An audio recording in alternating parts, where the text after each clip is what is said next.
अस्सलाम वालेकुम दोस्तों, ये मेरे पास पंखा है। इसका जो अंदर वाला सर्किट है ना, ये मैं आपको चेक करवा देता हूँ। ये बिल्कुल ना बंद है। जब हम इसको करंट देते हैं तो इसकी जो एफटी है ना, ये बहुत ज़्यादा हीट अप हो रही है। ये देखो, इसमें ना धुआं भी निकल रहा है, ये एफटी।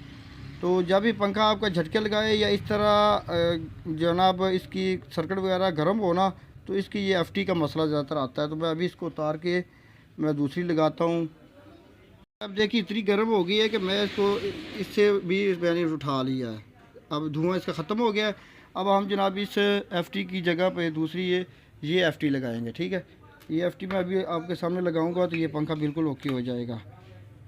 ये आप किसी भी पुराने सर्किट से निकाल के लगा सकते हैं, ज़रूरी नहीं कि आप बाज़ार से नहीं लें। तो मैं अभी इसको लगा देता हूँ। तो दोस्तों, मैंने एफटी चेंज कर दी है। तो अभी जो पंखा आपके सामने बिल्कुल धुआं लगा रहा था ना, बहुत सारे लोग कहते हैं कि जनाब इसका सर्किट चेंज होगा, अब ये फ़ार्ग हो गया बिल्कुल। तो नहीं, ये सिर्फ ये एफटी चेंज करने से हमारा पंखा जो है ना वो बिल्कुल चलना शुरू हो जाएगा। ये देखो, वही पंखा बिल्कुल ओके हो गया है। हालांकि कुछ सेकंड पहले ये धुआं निकाल रहा था। तो बहुत सारे लोग जो है ना वो सर्किट ज़ाया कर देते हैं। आपने इनको एफटी वगैरह को चेंज कर लेना है। तो मज़ीद जनाब मैंने इसका AC/DC पंखों का मुकम्मल कोर्स अपलोड किया हुआ चैनल पर, आप वहाँ पर देख सकती हैं। मैंने स्टेप बाई स्टेप मुकम्मल इसकी रिपेयरिंग अपलोड की हुई है।